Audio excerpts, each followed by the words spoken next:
Welcome to Paddlecast with Betsy and Billy. On Paddlecast, we talk to and about paddlers who are pushing limits. Paddlers who are pushing their own limits and pushing limits of paddle sports. Today, we are previewing the upcoming Thames 200 Ultra. It is a 200-kilometer race down the full length of the navigable, non-tidal Thames. It starts this Saturday in Lechlade-upon-Thames, which is a small town near the Cotswolds. It's roughly about halfway between central London and Cardiff, if you're looking at a map. And the race ends in Teddington, which is just a few miles upstream from central London, right across from Royal Canoe Club. And it's at the last lock before the tidal Thames. So it starts Saturday. There's a 10 a.m. start and a 2 p.m. start. And then the racers will paddle through the night and finish on Sunday as early, probably as around 5 a.m. and as late as 5 to 6 p.m. in the evening. So let's talk about what makes this race unique. We spoke briefly about it last week on our Sella recap episode about the scenery. And before, Billy, you took Steve Backshall's K2 record away from him for this stretch of river. He called it, quote, the most beautiful section of the Thames. Yeah, I agree. It's a lovely river. I've paddled many rivers, and of course each one is unique, but this is really scenic. It's green, it's a calm river for most of the race at this time of year, and then you get cool moments like going through the centre of Reading. Actually, this year the race again coincides with the Reading Festival, so paddlers get to go right through the middle of a festival at night, and a lot of people were raving about that last year. Yeah, I heard some fun stories and experiences from paddlers. It is really, it's a very unique experience, I think, and they had a lot of fun. What else do you think makes the race stand out? Well, yeah, this race is fully supported, so you can do this race without seconders or support crews. There's a bag drop at the start, there's secured parking at the finish, and there's fully stocked feed stations about every 30 kilometers. So I mean, every year, this is one of my main concerns doing a big ultra like Devizes to Westminster. You need to draw in support from, anyone that you can find.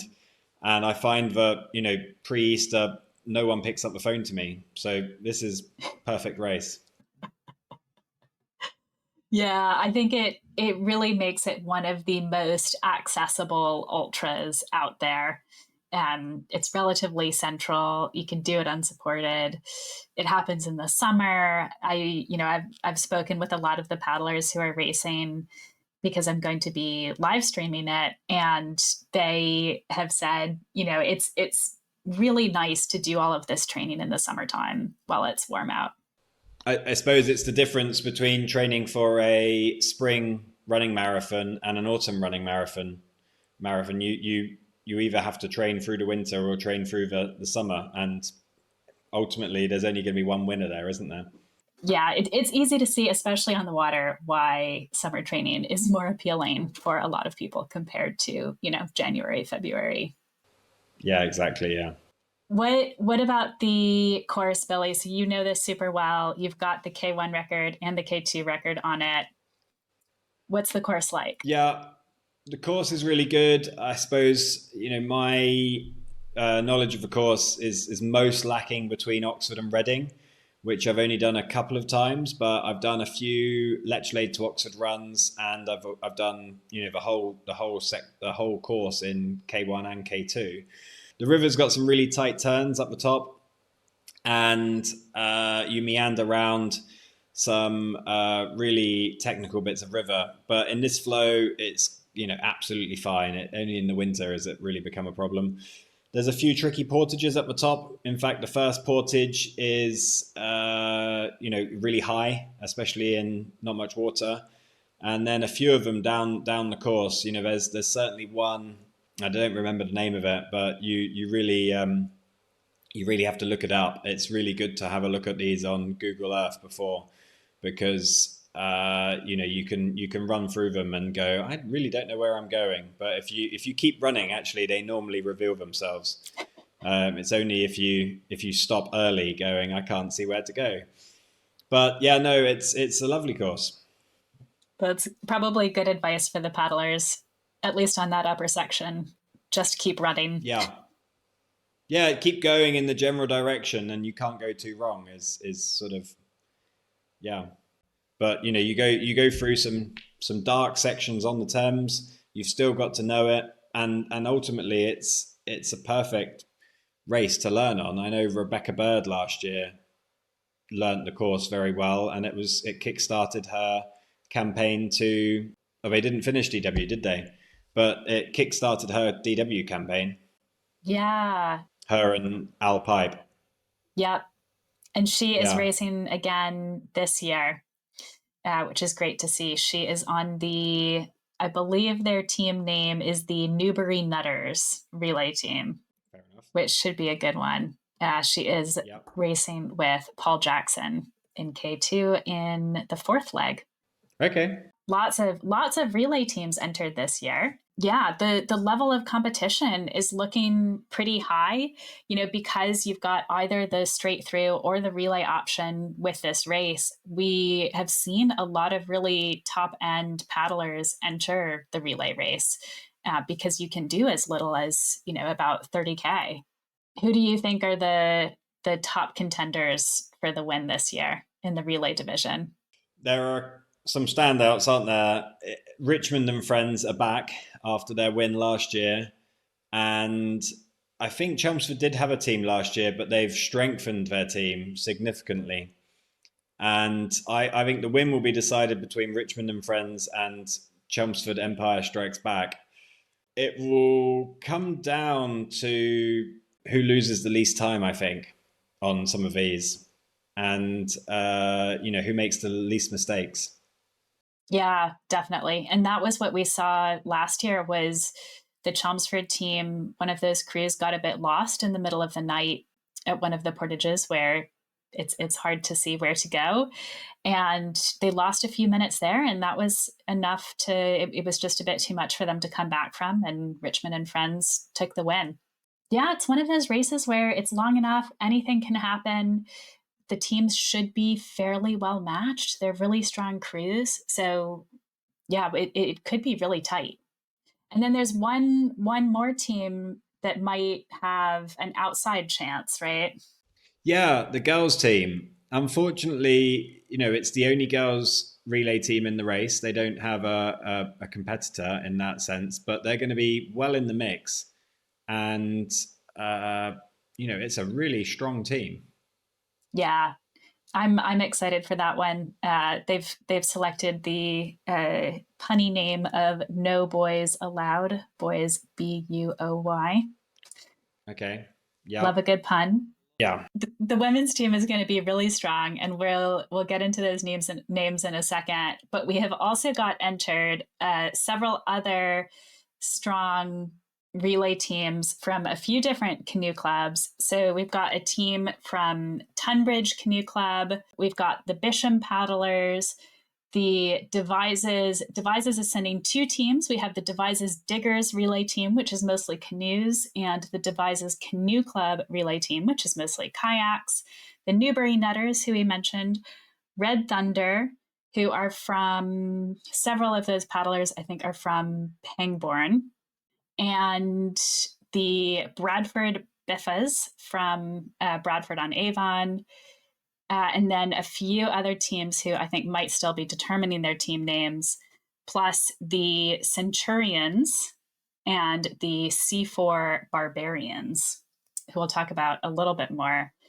And the Centurions, we mentioned the crossover between the DW and the Thames 200. So Paul Fielden, who's the race director of the DW, is actually racing on Team Centurions, as well as James Treadgold is on another DW race leader is on the Newbury Nutters. There's some DW winners on the Bisham Paddlers team as well. I know Ollie Harding is entered in that team, and he is a multiple DW winner. That is a good point. Yeah. So there's definitely some really strong paddlers in these other teams. So not to count them out. And there's enough crews as well that I think we could see some nice close competition happening behind those top 2 or 3 crews too. Yeah. So let's talk about the names. Who is actually in these relay teams and how good are they? Yeah, so there's a lot of familiar names in here because we've mentioned them all several times, racing internationally for GB this year on devices to Westminster and stuff like this. And right at the top end, so we've got James Russell, European Championship, 6th at the World Games.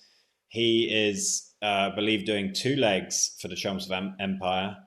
We have Will Shaw and Alex Morgan. They are heading out to Győr in a week and a half to do the Marathon Junior Worlds. Joe Peterson is in the Richmond and Friends team. He represented Great Britain this year at Valladolid, as well as racing Devices to Westminster this year, coming second. Sienna Payne and Matilda Enoch. Sienna Payne is 18 now, but she raced K1 and K2 at the World and European Marathon Championships last year while she was still a junior. She was 4th in the K1 Europeans. Matilda raced internationally as a junior as well, also at European Marathon Championships in 2023. Brynde Kreft, Elise Montana, Katie Brooks have also raced for GB this year at the Europeans. Brynde and Katie will be back at the Marathon Worlds as well. And several relay paddlers are coming off very strong Sella results. Will Stroud podiumed with Sam Rees-Clark, despite, I've since learned, spending most of the race with one blade down. I could not believe that. So we found that out after recording our Sella recap episode last week. Yeah. And you sent me the photo, Billy, and I was just, we'll put it up on the video here. I was absolutely blown away. So Sam's paddle broke early in the race? Yeah. Yes, Sam's paddle broke early in the race, and they were going pretty slowly until they found a paddle floating in the water. I mean, this is, yeah, I don't know if they kept the paddle or donated it now, but yeah, they found a paddle floating in the water and then tore through the field with all 4 blades. Wow. I Yeah. am so impressed. Yeah, and they got bronze in the mixed category. So Will Stroud and Sam Rees-Clark. That was Yeah. despite having a broken paddle for a lot of it. Very impressive. Yeah. And I think Will Stroud raced Thames 200 last year too, and a lot of the names you've just mentioned. So Jimbo raced last year, Joe Peterson raced last year. We've definitely got some really strong returners, Brynde as well. And then a lot of the names will be new this year too. So it's great to see more fresh faces at the Thames 200, especially when a lot of them are coming from really strong GB marathon racing backgrounds. Yeah. So how do you think we might see the race play out between those teams at the front? A lot of it depends on when Jimbo goes, and then how much of a lead will Jimbo take out? Yeah. On people, or how much of a gap he'll close, which I think he closed a big gap last year, did he not? He did. He was, to be fair, his team last year was a family team, and his mom was one of the paddlers. His dad was paddling. It was definitely, I mean, top end too. Obviously, his sister, Emma Russell, is a GB paddler. She's actually in Milan this weekend racing at the Sprint World Championships. Yeah. Well, I mean, he can paddle at a speed faster than most people in Europe. So, he'll take out a lot. Maybe if he's up against a K2, maybe they'd stay in contention, a top end K2. But yeah, if I had to put money on it, I'd go Richmond and Friends. Yeah. There's a lot of names in there that I have a huge amount of respect for. And Mike Laverack is in the team as well. So Tom Sharp. Yeah, Sharpie, record Joe holder. Peterson. Yeah, DW record holder, and well, yeah, and then the unofficial DW record holder, Steve Baker's also in the team. Yep. Yeah, huge number of good people in the Richmond and Friends team. I mean, the Chelmsford team is really good as well. They've yeah, it's a good team. I'm gonna bet on Richmond and Friends though. Okay. All right. Defending champions, they will successfully defend their championship. Yeah. So I spoke to James Walkington about this team, the Chelmsford team, and he said that, and I suppose Richmond and Friends are in the same situation. The juniors have to be split up in the night. I think they could do a day leg together, but they can't go in the K2 together at night. So you are going to have to split them up. So it does depend on where you're putting people, really, doesn't it? God, you know what? That's a good team, that Chelmsford team. It is. It is. So the Chelmsford team includes Jimbo, as you said, Will Stroud, Yeah.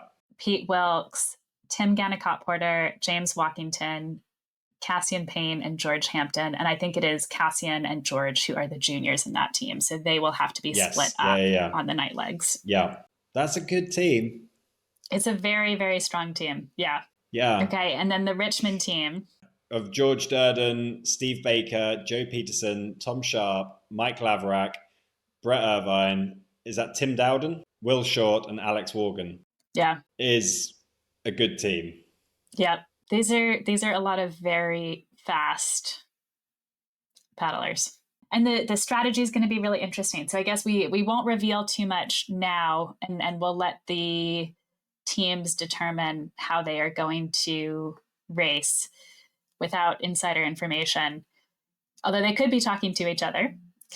But I also think it's going to be interesting, not just how they choose to do like K1s and K2s and who's in which boats and which legs. Like last year, one of the things they did that I thought was really cool is Brett Irvine did, I think he K1'd one of the 2 a.m. leg. And so he just didn't even show up to the start.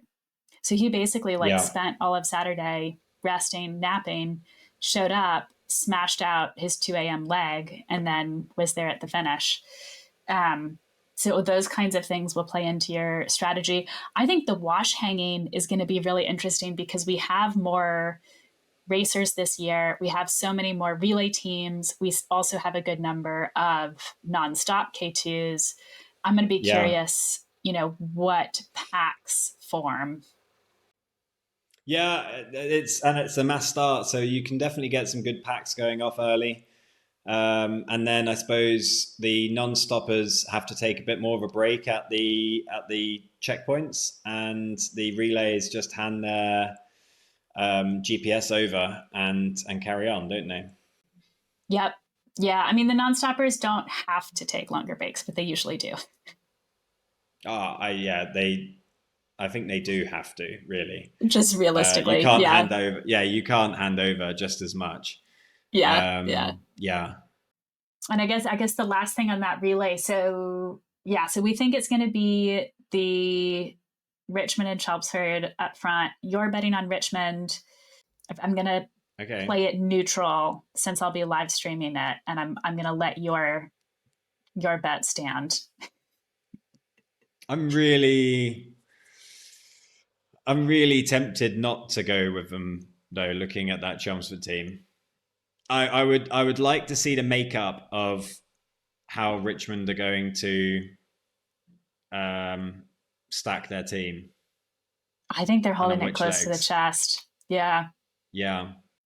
And we said earlier, of course, like if something goes wrong, if one boat gets lost or has a nutrition issue or something in the middle of the night, like that can make that difference of just a few minutes can totally change who ends up winning the race.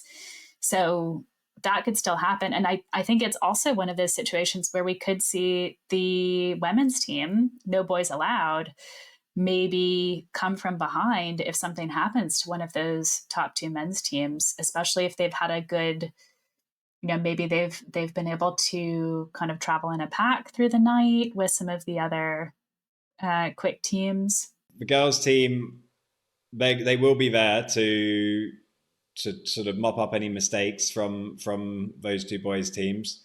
I think they'll be extremely strong. They'll just be, because this is a team that's got, DW record holders in it. It's got, multiple world medals in it. It's got, top performers.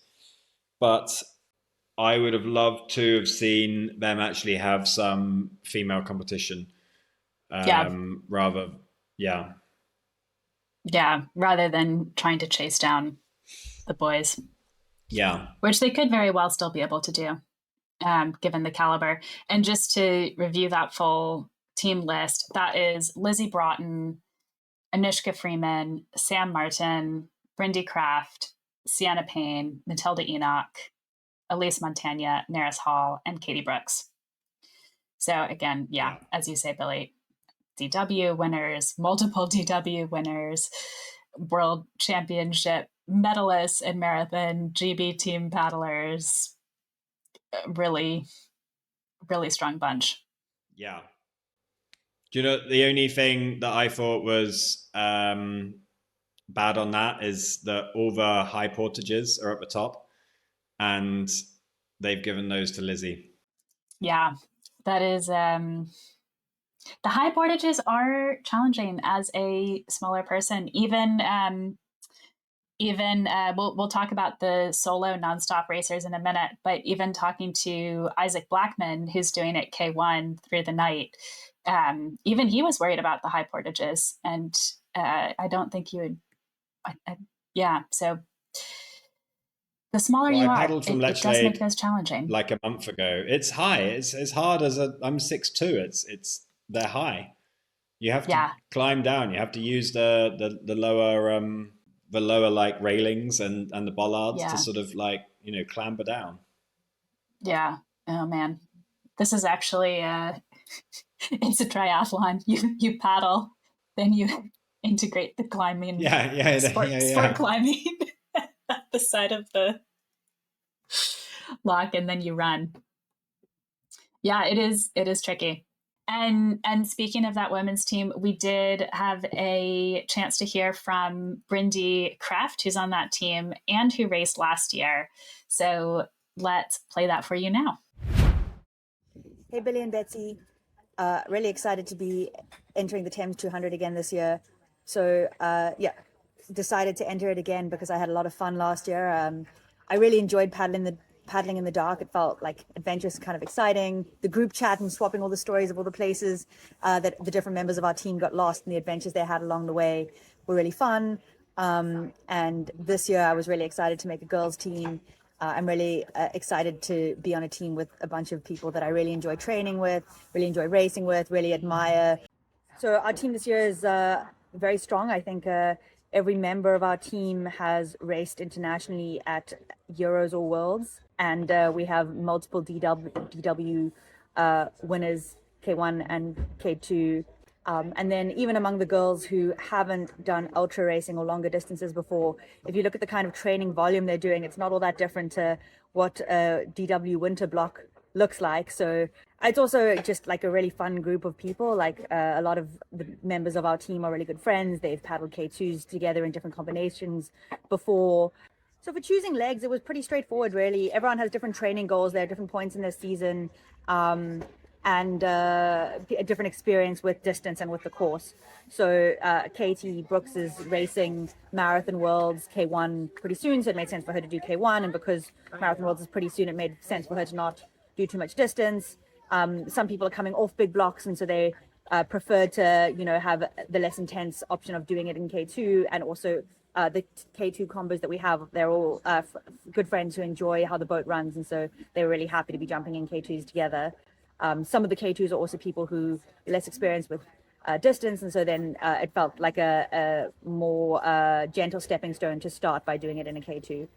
And then, for our first leg, the dream would be that Lizzie hooks onto a nice fast wash, playing to her strengths there a bit. For Elise and Neris and Sam and Nushi in particular, these are K2s that they've paddled together quite a few times. They both crews know that the boats run well, and they're excited to get to paddle together for their sections. For the section that Sienna and Matilda are doing. Hopefully Sienna will know it quite well because she's just done it recently when she did her K1DW leg.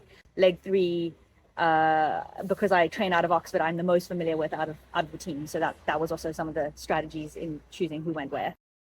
So yeah, in terms of goals, I think for me, I think I'm really interested in learning, thinking about how this feeds into future racing and training on the river, making sure I know the course, making sure I have good nutrition. I think most importantly, though, for the whole team is that we want to have a good time. We want to enjoy the legs that we do and the way that we do them together. And then I think secondarily to that, it'll be cool to put pressure on any of the boys' teams, anyone who makes any mistakes. I think our crew should be really quick. And so, yeah, if anyone drops the pace or gets lost, I think that we should be up there. I consider the Thames 200 a really great stepping stone towards DW and other ultra racing. I think it's quite accessible. In terms of the time of the year, the weather tends to be warm and the flow isn't too high. And those two factors mean that it's an accessible way to get in distance when a lot of the other distance racing is in much less hospitable conditions. But more specifically, last year, after doing Thames 200 and really enjoying it, that's when I really started thinking seriously about going for DW the next year. That's when I started asking people about potential K2 partners. I became really good friends with two people who ended up being on my support crew kind of through the process of doing Thames 200 together. So that's Alex and Elle, and just learning from their knowledge about how supporting works and how to approach portaging at all the different locks. Things about nutrition, support through the night. These are all things that were totally new to me, and you get some exposure to them without the intensity of it being a flat out like 200-kilometer race when you're doing it as a relay. I also think that on our team, there's a couple of people who are more than a couple of people. There's a number of people who haven't done ultra racing yet, but who I would say you should keep an eye on our team for people who are going to do really well in the future. And so if they find this fun, I'll definitely be advocating for them to be doing more racing like this. I mean, it certainly got me interested last year. So I would watch the space. Yeah, there's some really exciting potential future DW races and winners in this team, I would say as well. Well, that was great to hear from Brynde. I'm really excited to see how they go. I think it'll be really cool. But let's also talk about the nonstop race. So yeah, loads of quick teams competing in the relay. We've also got some good paddlers in the nonstop.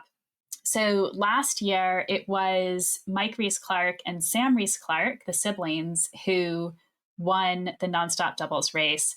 They did really, really well. They didn't even finish that far behind the top relay teams. Yeah, I mean, we just mentioned Sam Rees-Clark earlier and how she medaled at the Sella with half a paddle. That's kind of the caliber that we're talking about. And Mike Rees-Clark is back again this year. So he is becoming a little bit of a serial ultra paddler because he has done the DW last year, followed by the Thames 200 Ultra last year, followed by the DW this year, followed by the Thames 200 Ultra again this year. So he's on a bit of a streak, which I think is great. But he's got a different partner this year. So he is actually racing with his wife, Karina. Newly married. Yeah. Still in the first year of marriage. So, you know, that's going to be tested in the middle of the night. Definitely. I have to imagine that will be challenging. But I asked Mike about this and kind of how they decided on it and whose idea it was. And so he said it was actually Karina's idea. Yeah, that's what I heard. Yeah. Yeah. So I am very impressed. He said that she's not a paddler, just to make that clear. But she's a very good cyclist. Yes, yeah. She is a very good cyclist, and she's definitely fit and ready for an ultra distance event. And they've just started training over the last few months. And from what I heard from Mike, it sounds like they have been doing pretty well. So I don't know that they will be. I think it would be really hard for Mike to repeat the win with Karina, because there are some other solid doubles teams, and they're definitely not, I think Mike and Sam were pretty easy favorites for the win last year. I don't think, I don't think their main goal this year is to win. But I did have a really good chat with Mike about, why he's decided to come back again, how they decided to do the race, what their goals are, and why he loves ultra paddling so much. So let's play that now. What made you decide to come back and do this race again? Karina. I've been kind of encouraging her to do a personal challenge and kind of push herself with an event that's potentially beyond the physical realms and then becomes more of a mental. And then we went to New Zealand on honeymoon. We did kind of a 2-day kayak around Abel Tasman. Oh, she also kayaked down the Okiri Falls, 7-meter waterfall in a tandem with a guide. So that was, so I was kind of down in the safety boat next to them, which was quite fun to share with. That was in February. And then after DW with Ed in the canoe, Karina was then kind of like, so would you do the Thames 200 with me then? And I was like, I can't. Yeah. I've pushed you to do a challenge. I kind of can't just say no now. It was kind of Karina. I like the event. It's nice. It's a different tweak to DW. Different challenges, different quirks. The big factor for me on the Thames 200 is there's no tideway loom. So kind of we didn't know how it would fare with the training. So there's no pressure if it's 27 hours or if it's whatever kind of there's not a big pressure there. It's just depends on how much suffering you're willing to bear for how long. And how much paddling has Karina done? Before the honeymoon, where no more than an average scout. Yeah, hence why we've been doing quite a bit of volume to kind of lessen the risks to try and improve all chances we've got of getting a finish really. And do you all have specific goals together? Is it mostly just about finishing the personal challenge? Yeah, definitely finish. But it's one of the events where it's such a big undertaking. A finish is never guaranteed. And then we're doing it for charity, the Air Ambulance, also the Rabbi charity, which is Royal Agricultural Benevolent. So there was a good and dear friend from the village Karina grew up in, who's recently passed away. So we're doing it in his memory. He was somewhat of like a bonus grandparent for him. And what is it, because you are a serial ultra paddler? Yeah, I just enjoy them. When I'm in a boat for such a long period of time, I'm not a big one for meditation, but that's kind of like my happy place. I really like Mike's approach to ultras, and he's really sensible, really level-headed, and he just does it really well. Yeah, I really enjoyed watching Mike and Sam last year too, because it was exactly that, where they were just really kind of level, consistent pace, focused on getting to the finish. They were in like perfect time, 190 kilometers into the race. Yeah. It was really impressive. So yeah, I think, it sounds like Mike is going to bring a similar kind of measured energy, and Karina is excited about this as a personal challenge, and I'm excited to follow along. I think they will have some tough competition, and I don't know that any of the other doubles teams really stand out as a clear sort of favorite to win. So the other teams entered, we have Paul Sampson and Daniel Mee, Tim Shattuck and Malcolm Swarbrick from Worcester Canoe Club, Simon Margot and Alessio Fiacco from Cambridge, Russell Meyer and Christopher Merritt from Southampton, Joanna Jones and Miha Renko from Cambridge, Julia Passmore from Tunbridge, and of course, Mike and Karina Rees-Clark. So it's a lot of solid paddlers. There's a fair bit of DW experience amongst those teams.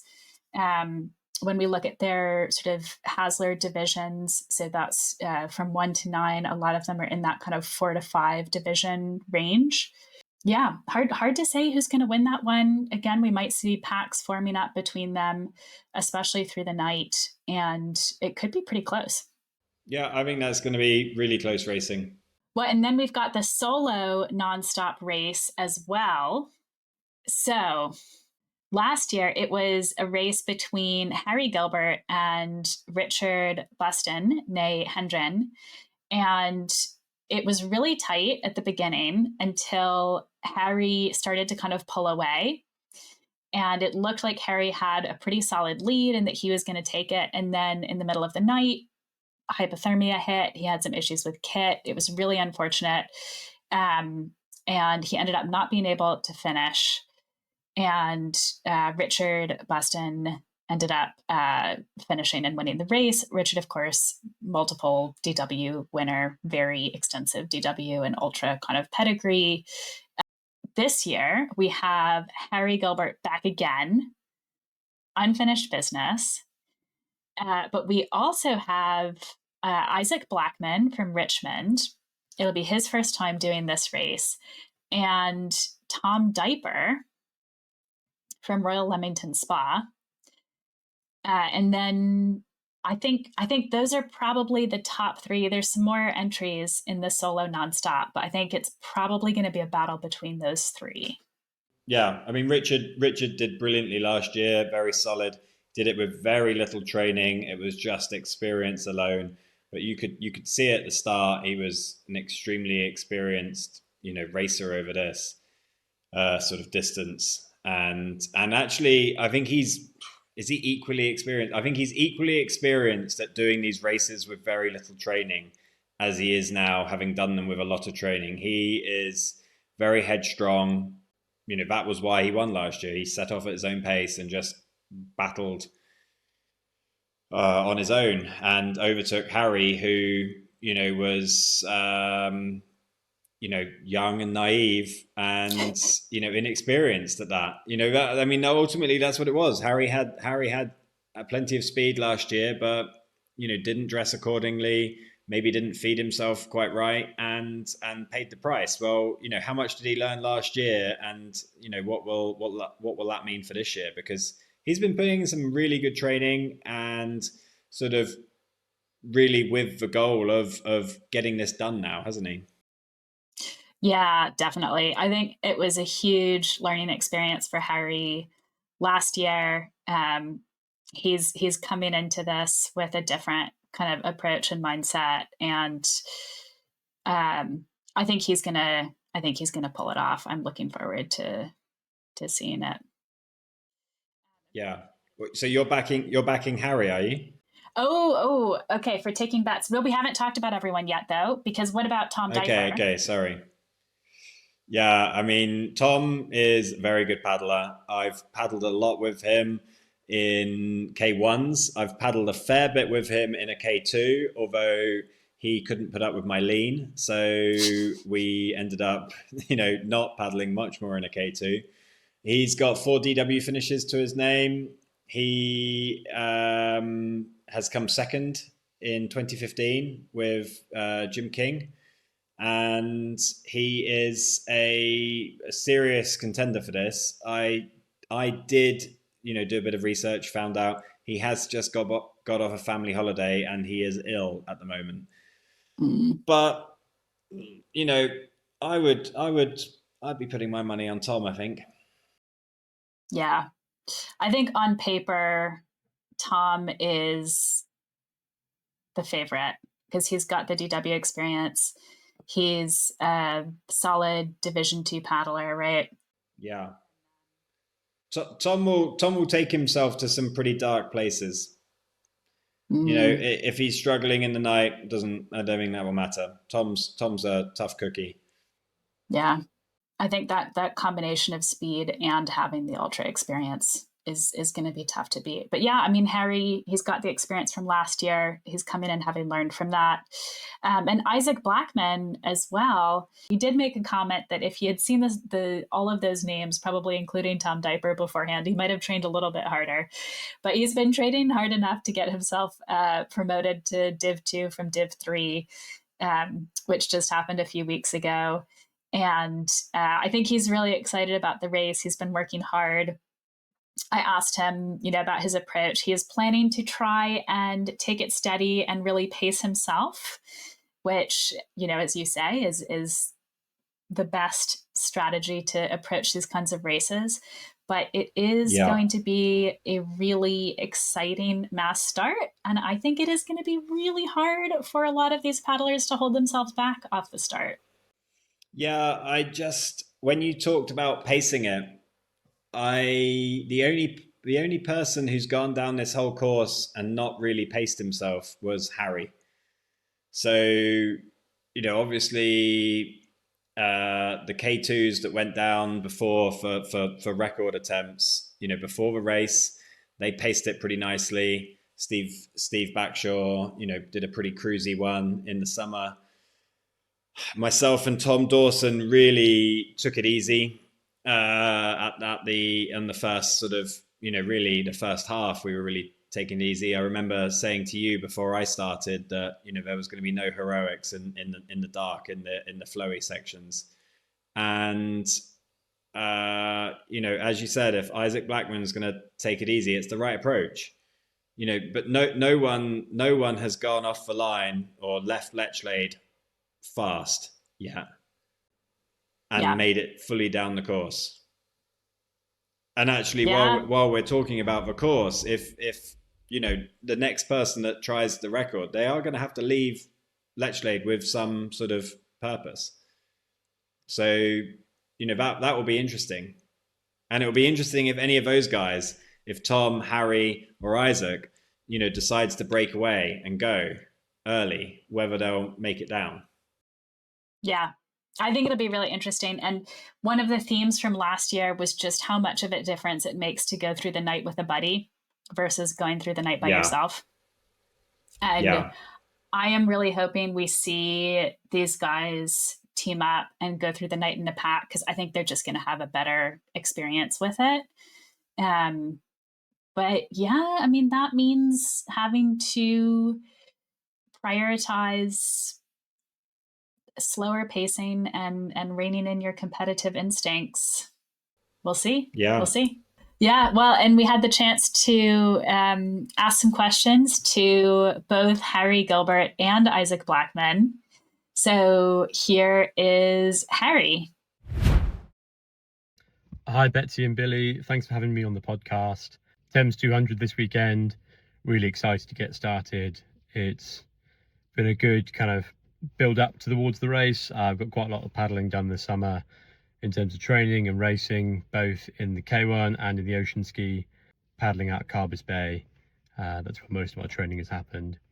Been able to link in with quite a few different people as well, and had some really good sessions all around the southwest. So that's been wicked. In terms of coming back this year, it was no question really for me.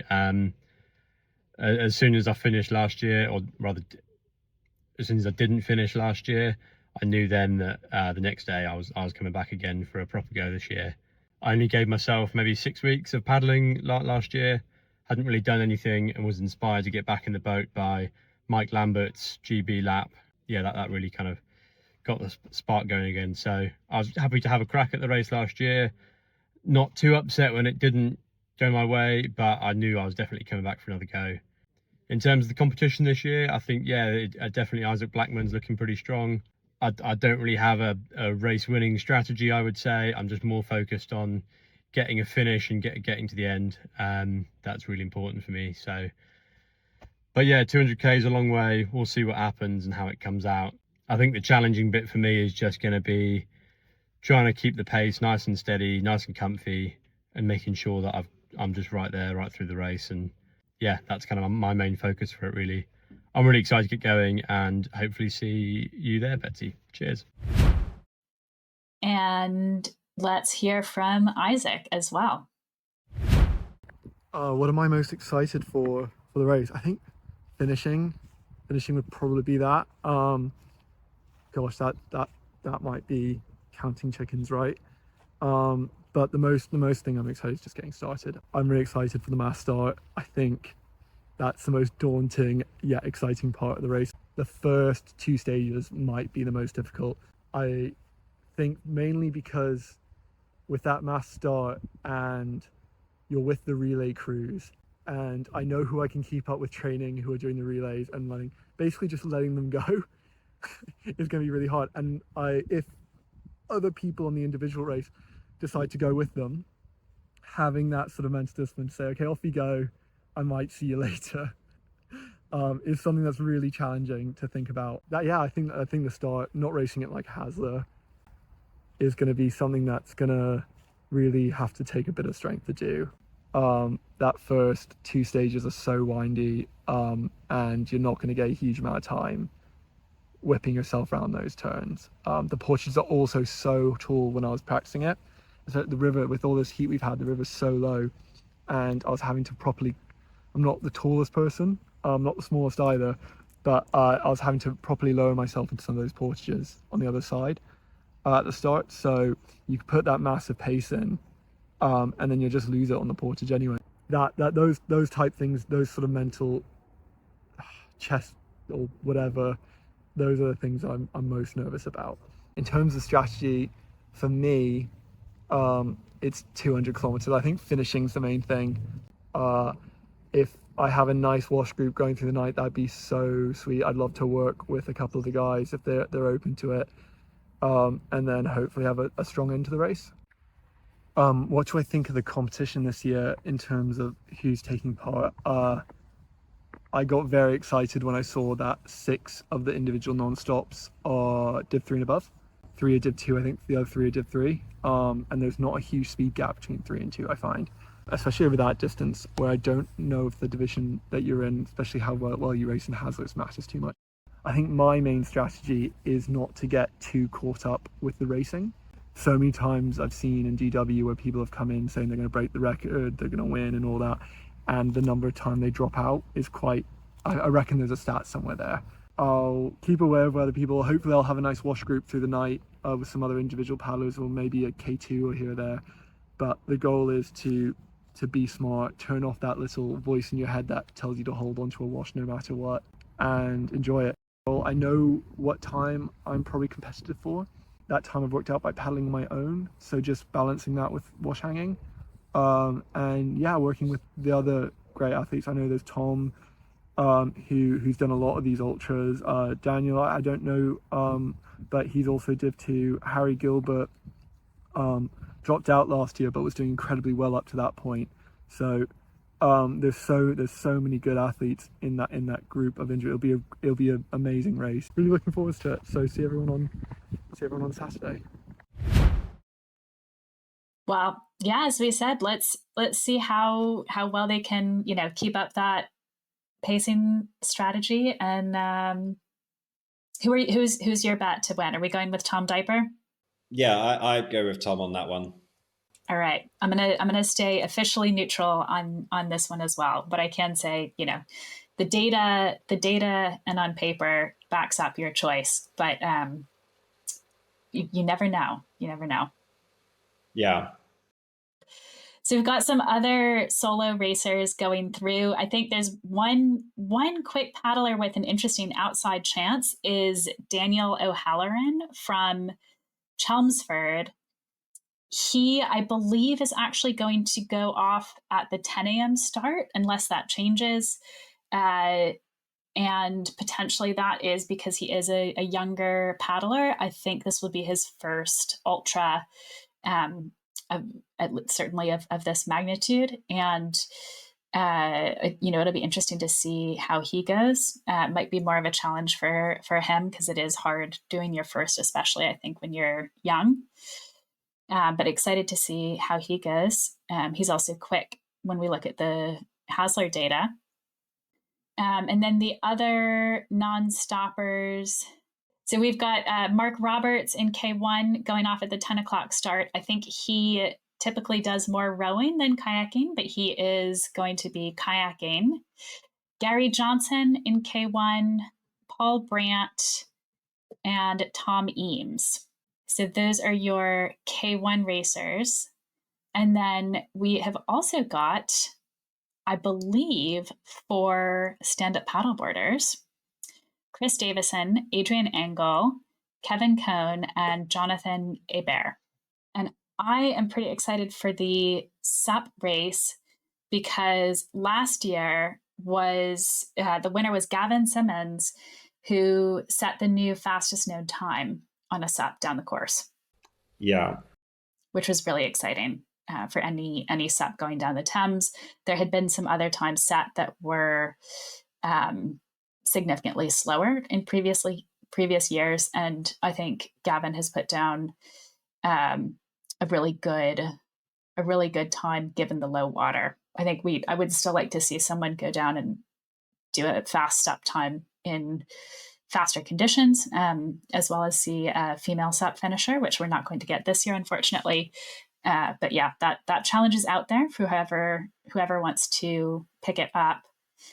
And Gavin's biggest rival last year was Chris Davison, who paddled with Gavin through a lot of the night until Gavin, determined to take the win in the fastest known time, picked things up in about the last, I want to say it was about the last kind of 12K, maybe around Hampton Court or so, a little before that he picked things up and left Chris behind. But Chris Davison is back again this year, and he's done it last year. He knows what he's doing. He is probably going to be the best bet for a win. Yeah. Okay. Well, if you think he's going to win, who do you think could challenge him? Yeah, I think potentially Adrian Angell, who has actually come over from the US for this, not his first time. He is like a probably not dissimilar to you, like a habitual challenge paddler who has done some really cool ultra distance challenges, including he crossed the English Channel by SUP in 2018. And in 2022, he SUP'd 220 miles across England. Right. So that was from Portishead Pier. Yeah, it's in the Severn Estuary. Up the River Severn and Avon to Bristol, along the Kennet and Avon Canal to Reading, and then along the River Thames through central London to the pier at Southend-on-Sea. That was 2022. Nice. Yeah, really cool kind of challenge.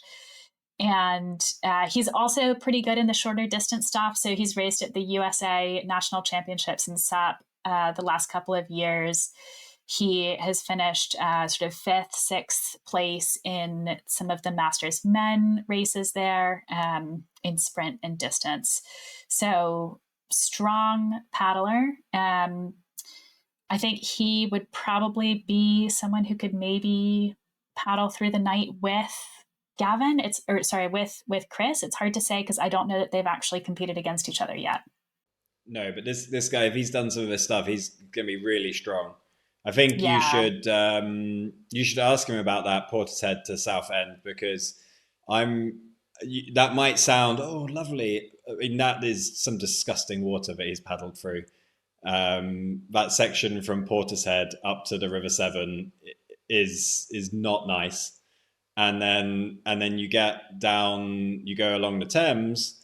And I don't know at what point it becomes very unpleasant, but the ending would have been very unpleasant as well. Yeah, definitely. That last bit, it gets super wide and there's a lot of commercial traffic there too, isn't it? Yeah, and yeah, just not very scenic at all. Yeah. I mean, ask him about it if you see him. Well, I did get a chance to hear from Adrian. So let's play that now. Here is Adrian Angell. Hello, my name's Adrian Angel, and I'm here to answer a few questions about my upcoming participation in the Thames 200 Ultra race.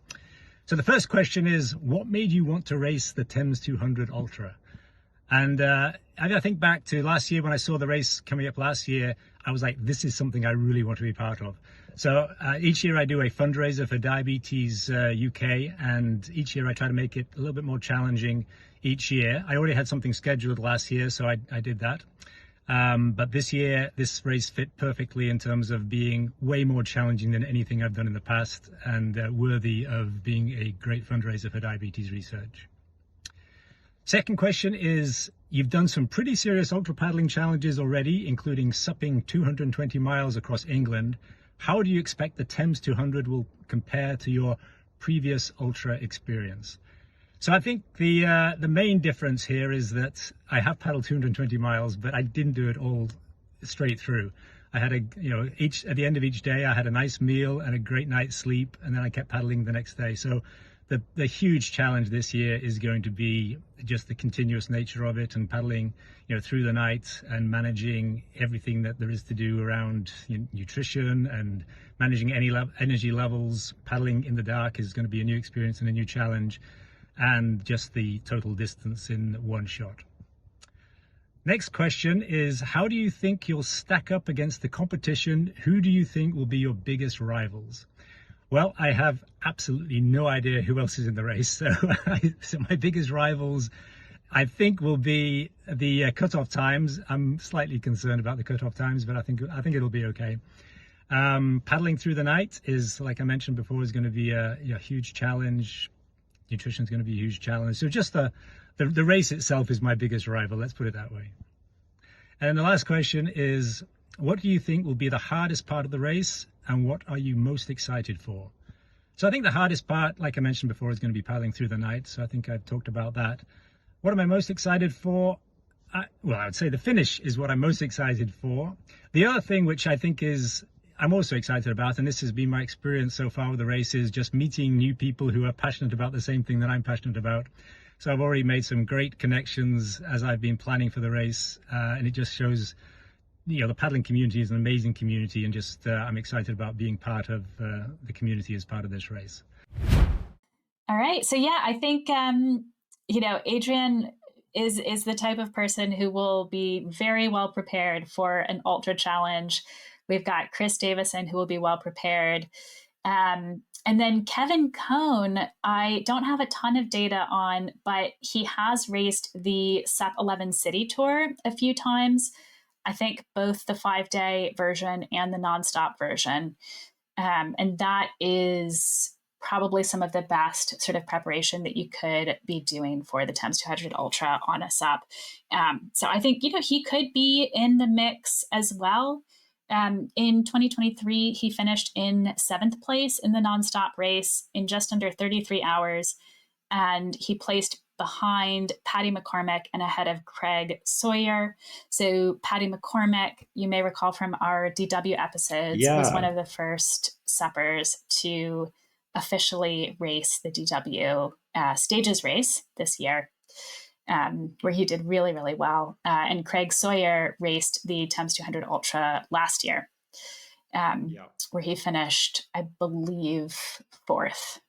And he's done, I think we talked about him with the Yukon 1000 as well. He's done some serious ultra challenges. And I think he hadn't done a ton of training before the race last year. But yeah, it kind of gives you a sense, of where Kevin might be. We could see, I'll be interested to see if, and there's Johnny Hebert as well.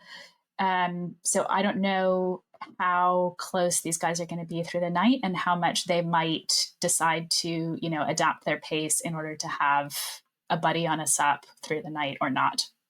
I have some team news, and I think we have some of the Richmond and Friends team wrong. Oh, okay. So we've missed one paddler off that Richmond list, right? And that was James Howe. Okay. How did we manage to miss him? So confirmed, it's definitely going to be really tight between Chelmsford and Richmond. Yeah, I think it will come down to the last leg. I can't wait. I will be there 5 a.m. Sunday morning. Yeah, let's see. I'm really excited that the Barbarian canoe team is racing this year. So we've got a couple of primarily or all canoe teams racing. They are returners from last year. And last year they were a mix of C1s and C2s. And this year they're taking a different approach. So they have got a C4 4-person sit and switch canoe, and they are swapping the whole way down the course. So 8 paddlers, 2 crews, boys and girls. So I think the boys are starting off, and then they'll swap to the girls, and then so on until the end. And I had the chance to get some insider info from that team. So let's share that video with you now. This is the C4 Barbarians team. We have Lyndon White, Steve Windmill, Andrew Osler, and myself as the boys team running stages 1, 3, and 5. And we have 4 girls: Maria, Nadia, the camera, Liz, and Mocha, running stages 2, 4, and 6. We hope to complete the race in 24 hours. And what do you think is going to be the biggest challenge, Tom? I think it is a very large boat, and some of the portages will be awkward, and not running out of lube for the sliding. So large amounts of WD-40 will be applied. Okay. Target 24 hours. The struggle will be no flow on the Thames. Yeah. Cheers. Good luck to everybody else. And off they go. Thanks to the Barbarians for sharing that. Really excited to see how they go. And I think it will be tricky on some of those portages with such a big boat, but I think it's a really strong, experienced crew, and they'll do well. They will. And are we going to be able to watch it? Are you going to live stream, Betsy? Yes. So I will be live streaming. So you can watch all of this race action.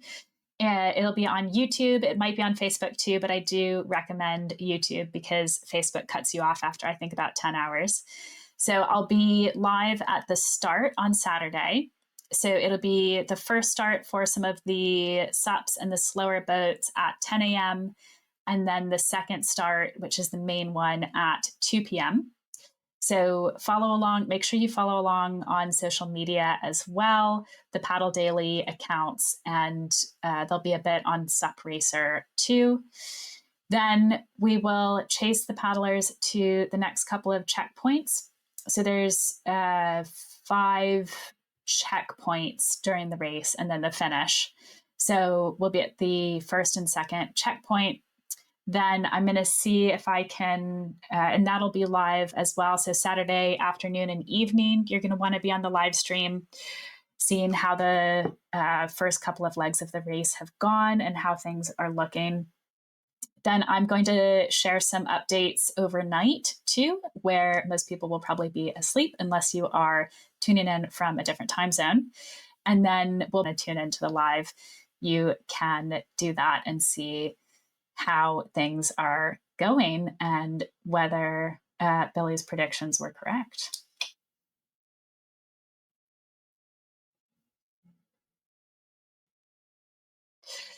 Last year it was around 5 something in the morning. Rough estimate of the it might have first crew been coming in, or maybe around 6 a.m.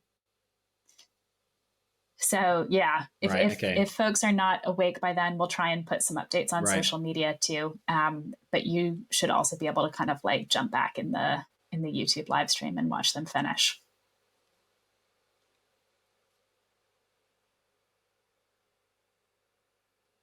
Yeah. Yeah, and then I'm excited to see how close the crews come in. I think what we saw last year was the first 2 or 3 crews finished fairly close to each other, and then we had a little bit of a gap, and then we saw some more crews kind of trickle in after that, and then again kind of a bit of a gap, and then some more of the solo paddlers. So there should be fun stuff happening all day Sunday, and I'll catch most, if not all of those paddlers, at the end to kind of hear about their races. And I love getting, comments and questions in the live stream. So if you do tune in, please leave some comments and questions because it's a long weekend. And I love hearing, what people want to hear from the racers, because they will have accomplished some very impressive paddling by the time they get to that point. Yeah, they will. Yeah, that's a long night. It is. Yeah, tune in. I'll include some of the links in the episode description. And until the next episode, see you on the water. See you on the water.